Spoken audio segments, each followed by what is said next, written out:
Hello Tiến, how are you? I'm fine, and you? I'm good, thanks. So, what is the weather like today? Tiến, what is the weather like? Is it sunny or rainy? It's sunny. It's sunny. So, do you like sunny? Yes. Okay, yes. So you will say yes, I do. Yes, Yes, I I do. do. Tiến. Okay, very good. So now we'll start a new lesson. Are you ready? Are you Yes. ready, Tiến? Yes. Yes, okay, good. Yes, okay, so let's start. Listen to the song.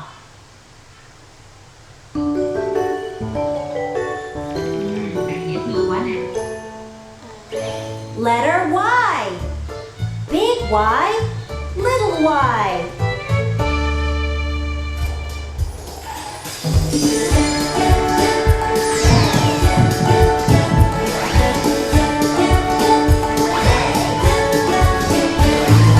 Yawn, yawn, I'm bored. What should I do? I have some yo-yos.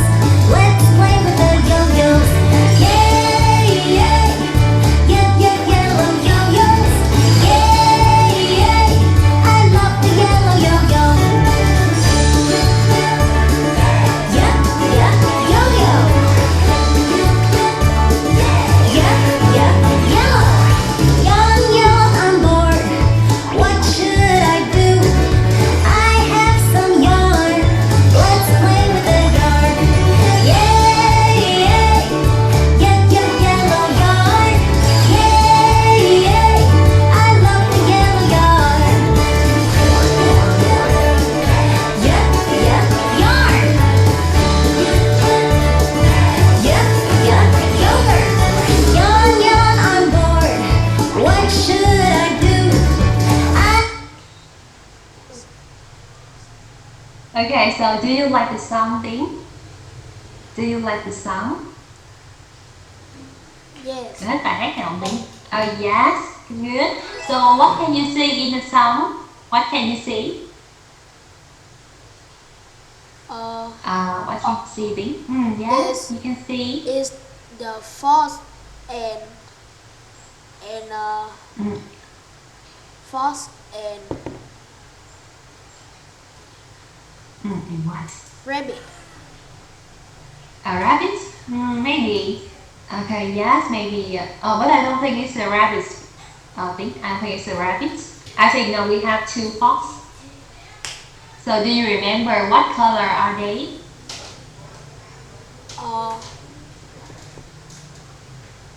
What color are the fox? Orange Orange. Yes, very good. and white. And white. Good job, Tiến. That's right. Dạ, hôm nay mình sẽ học cái âm mới nha Tiến. Hôm nay mình sẽ học cái âm là yeah. So can you read the first one? It's yellow. Yellow. And the next. Yellow. Okay, yes, very good, Tiến. And the next one? Yes. Yes, very good. And the next one? Yo-yo. Yo-yo. Do you have a yo-yo? Do you have yo-yo, Tiến? Yes. Oh, Yes, can I you play have. yo-yo? Yes, I have. Oh, yes. Good. So can you play the yo-yo? Can you play it? Yes, I do. Oh, okay. When I ask you, can you? So you will say, yes, I can. Ở đây câu hỏi Tiến là can you, nghĩa là Tiến có thể chơi không? Thì ta sẽ dụ cái từ câu hỏi bắt đầu của Tiến là trả lời nha. Nên là yes, I can. Yes, I can. Very good. And the next one we have the yacht.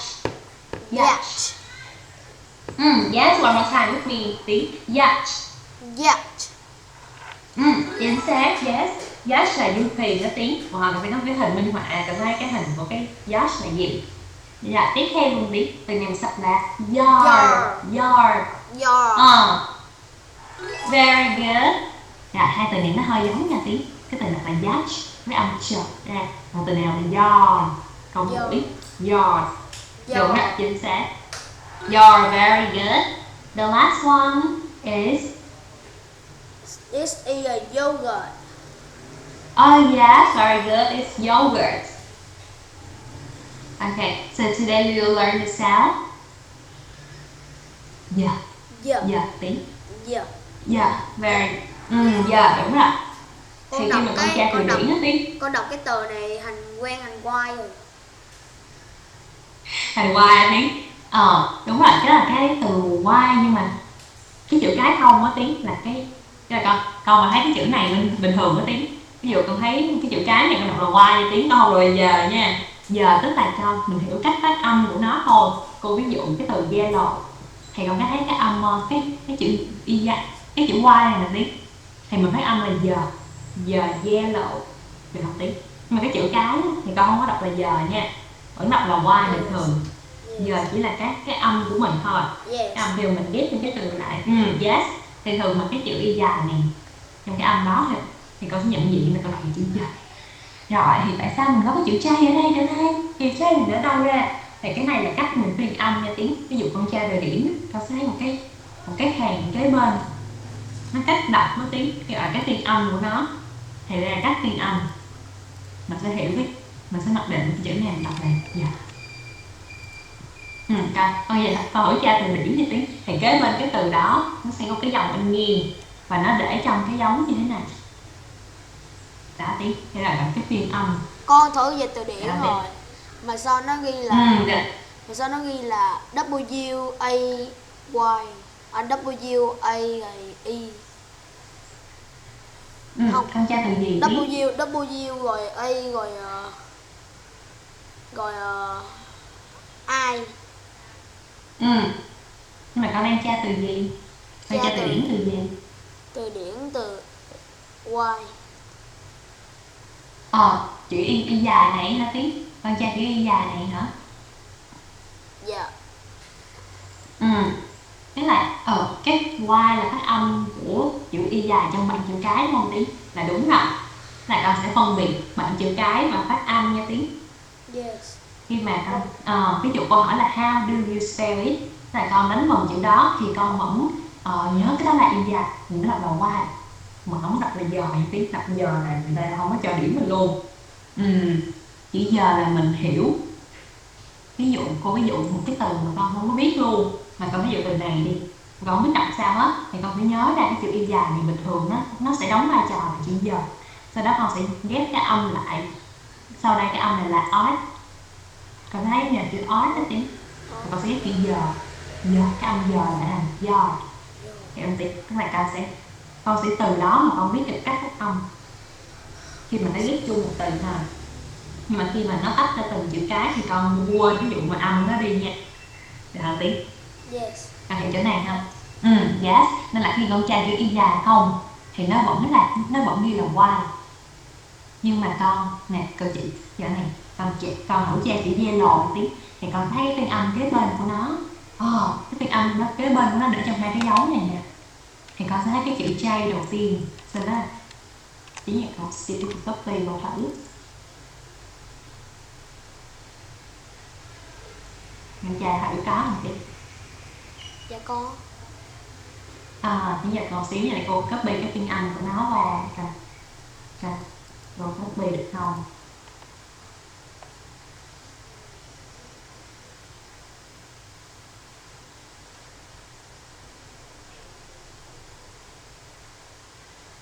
Rồi, một xíu nha.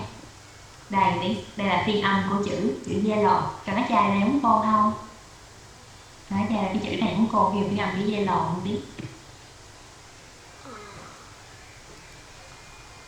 Nó cách đọc nó khác Đây. nhau, nó cách đọc nó khác nhau. Mà con có thấy được cái phiên âm kế bên của nó không?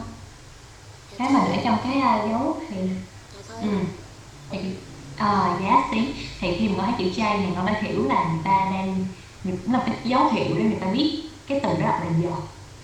Con sẽ ghép là giờ, yellow.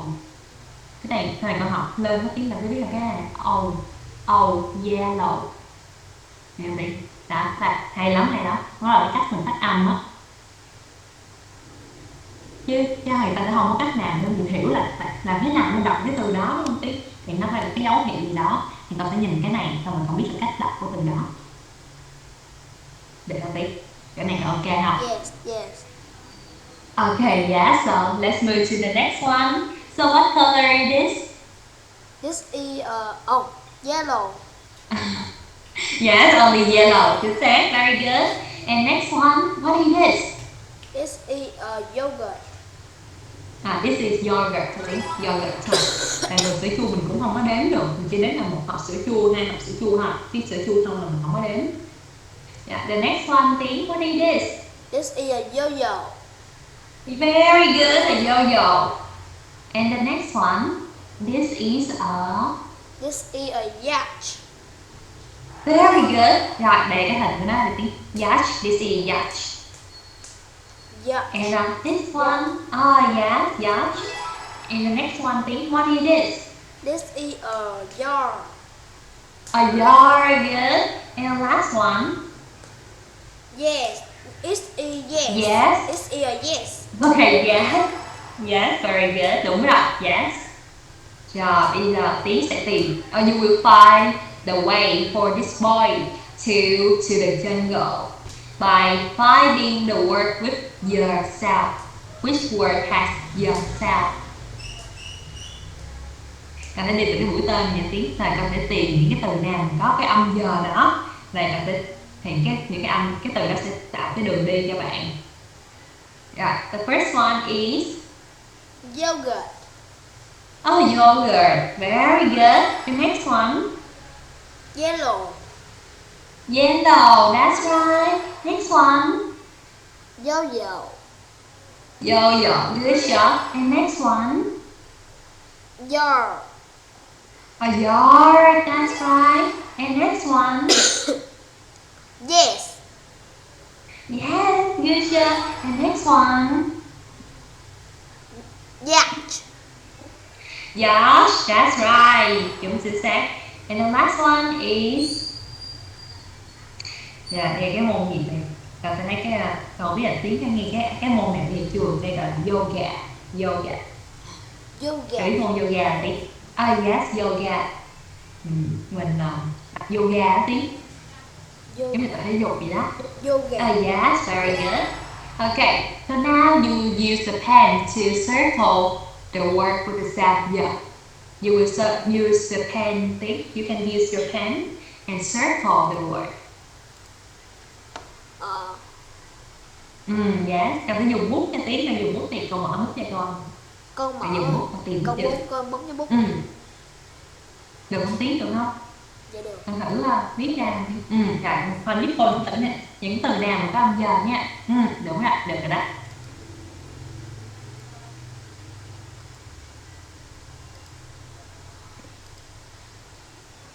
Là khoanh nhân từ mà có trừ dây đúng không cô?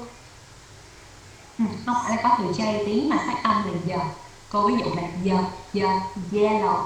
Đó Tiến. Thì cái từ nào mà có cái âm như thế. Đúng rồi. Thì con sẽ khoanh những cái từ đó.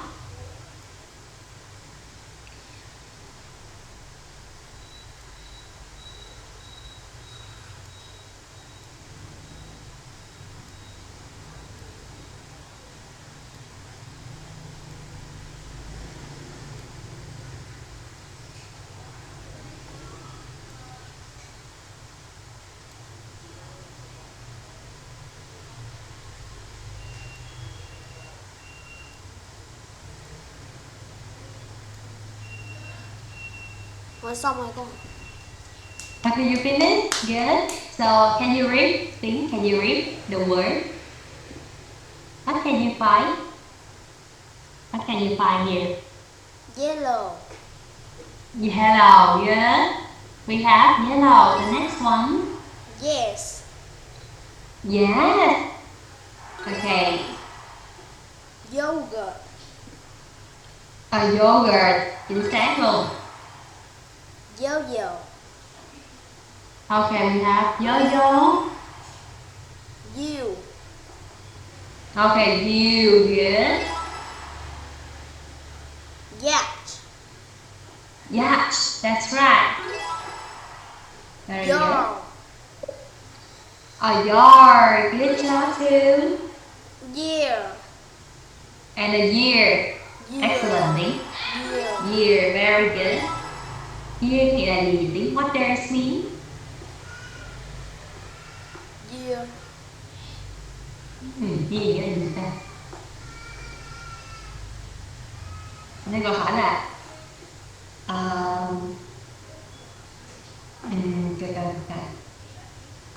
what is the year now? Thì câu trả lời là 2025. Thì year nó nghĩa là Year. gì? Year là năm. Đúng rồi, chính xác, very good. That's right, thì hỏi năm nào? Thì trả lời là 2025. Rồi, giờ cái game tiếng, are you ready for the game? We have the ball or the ball. Are you ready? Yes. Yes, okay, good. Let's start. You choose number. What number do you like? You can choose one. Number 3. Okay, number 3. Yes.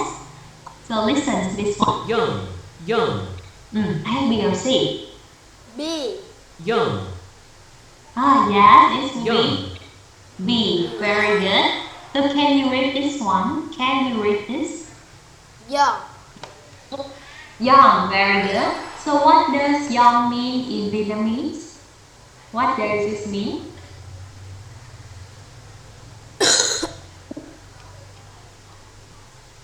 What does this mean, Tí? What does it mean in Vietnamese? Young. Là biết young. Young nghĩa là gì, Tí? Young là bạn. Chưa. Gần đúng rồi Tí. Young nó sẽ trái nghĩa với từ old. Young and old. Trẻ. Đúng rồi nhỏ, chính xác, đúng rồi Tiến. Very good. Young là trẻ. Chị cô nói là Tiến is young. You are very young. Now Tiến. And I forgot this one.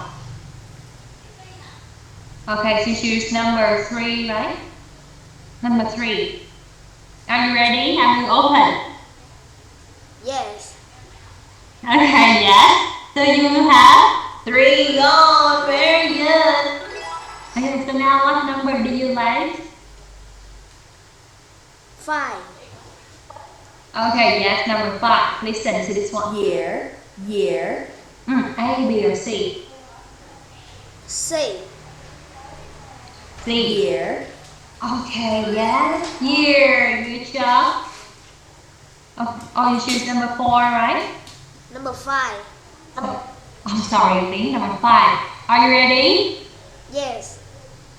Yes. So you have 3 gold. Oh, yes. 3 more for you. And now we have 2, 1, 2, and 4. 1. Okay, yes. Number 1. Listen. yummy, yummy, A, B, or C? Yummy. Ah, yes. Yummy. yummy, C. C. Good job. Yummy. What does this mean in Vietnamese? What does yummy mean? Yummy là ngon. Chính xác. Very good. Yummy. So can you make a sentence? Yummy. So can you make a sentence with yummy? Can you make one sentence? One sentence. Make a sentence.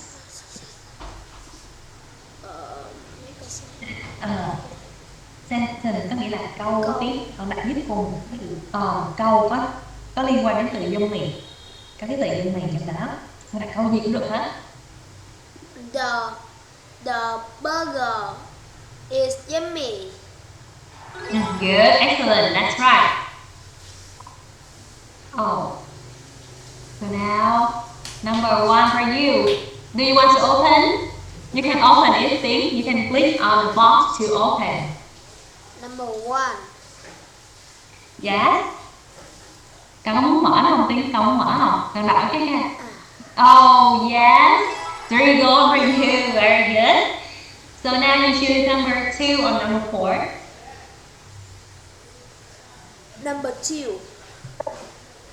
Number 2. Okay. So, can you read this one 3 times? Read 3 times. Can you read this thing? Read 3 times. Đọc câu này cho đọc từ này 3 lần giúp cô nha Tí. 3 times như là 3 lần Tí. Đọc 3 lần từ này. Càng nhanh càng tốt. Yogurt. Yogurt. Yogurt. Very good. That's right. Yogurt. Okay, and now you can open number 2. Open. Open it. Wow! Very big. Wow! How many things? How many goals do you have? 5 gold. Yes, 5. And now the last one, number 4. What is the word? Yard. What is this? A Yard. yard. Very good. That's right. How do you spell yard? How do you spell it? Y A R D. That's right. Very good. Rồi các bạn thấy đây là tiếng cô, nếu mà con học tiếng đánh vần thì tiếng một đánh vần là chữ Y đó, tiếng chính xác rồi. Nó là Y-A-R-D chứ không phải đánh vần giờ là tiếng Y-A-R-D. Rồi cuối cùng cho tiếng mở thì nó là number 4. Yes. Okay. Ủa, được 7 luôn. Wow. Wow, how many? How many things? 7 Ah. gold. Yes, 7 going for you. 1, 2, 3, 4, 5 5, 6 6, 7. and very good. Exactly, Tí. Rồi, giỏi quá chừng luôn. Very good. Rồi, bây giờ mình sẽ ôn lại Tí. We will review. So the first one, what color is this? Yellow. Yellow, good. Yogurt. Yogurt, good too. And Yo-yo. yo-yo, good. And next one. Yacht. Okay, yes, a yacht. Yacht. And the next one. Yard. Yacht, very good. And Yo. yard, that's right. And the last one. Yes. Yeah, excellent thing. That's right. Rồi, ở đây mình học những cái từ nó chứa cả âm giờ. Thì đa phần cái từ đó thì bắt đầu bằng chữ Y nó tiếng. Những cái từ bắt đầu bằng cái chữ Y là mình hay đọc chữ giờ. Giờ. Đúng rồi, ví dụ chữ này như tiếng Việt tiếng nó đọc là vô đúng không? Vô, yogurt. Cái chữ này cũng đọc là giờ. Yeah, yacht. Yeah. Đúng không? Tiếng Việt là tiếng. Cái chữ này cũng đọc là giờ, yes. Yes. Okay, yes, good. So now you can choose 2 words to make the sentences. 2 words. Which will you choose? Which one will you choose? Yogurt. You can choose 2 yogurt, one and Yard. yard, yes. So now you can make the sentence with them.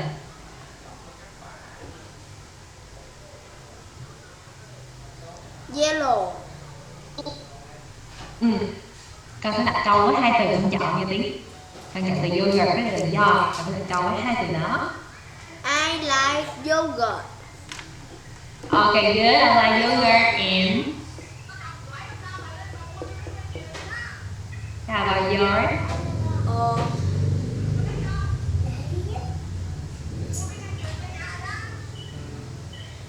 Đó là Tiến đó nha, đó nha.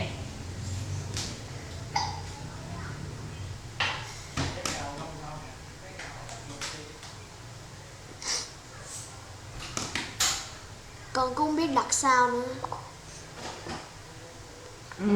Ví dụ coi dụ miêu tả là cái sân đi Tiến. Ví dụ là con miêu tả có gì trong cái sân đó, hoặc là cái sân nó lớn hay nó nhỏ. Từ đấy Tiến thử. Ở yard Gần đúng rồi Tiến. Nhưng mà ví dụ con nói là big thì con phải thêm một từ to be thì con nghe. A yard is Is nghĩa là tí. Is A big. yard is big. Is big. Đúng rồi, chính xác. Trong một câu là con phải lưu ý là con luôn có động từ nha tí. Một là động từ to be và hai là động từ thường. Thì động từ thường là gì?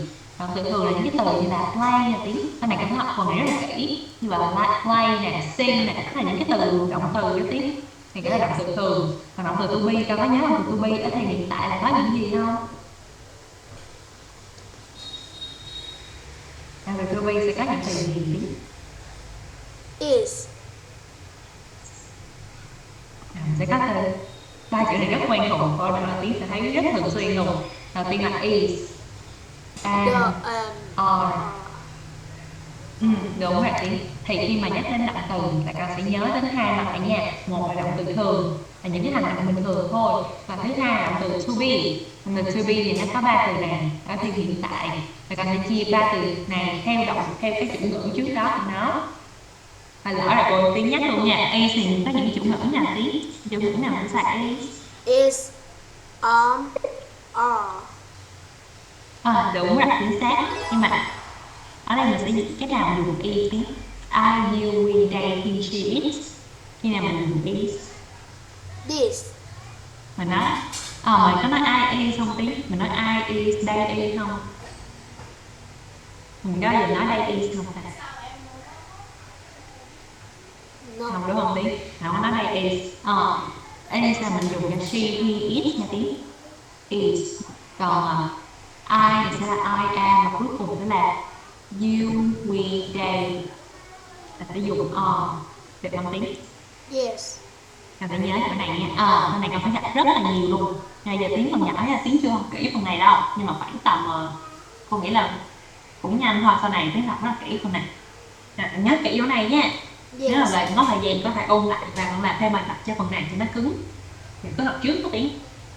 Yes. Rồi, nếu muốn hỏi cô chỗ nào cho bài tập ngày hôm nay không? No. No. Rồi nhớ ôn bài nha. Goodbye tiếng và see you next time. Goodbye teacher. Yes, See you goodbye. again. Goodbye teacher. See you Yes, again. see you. Yes, see you again.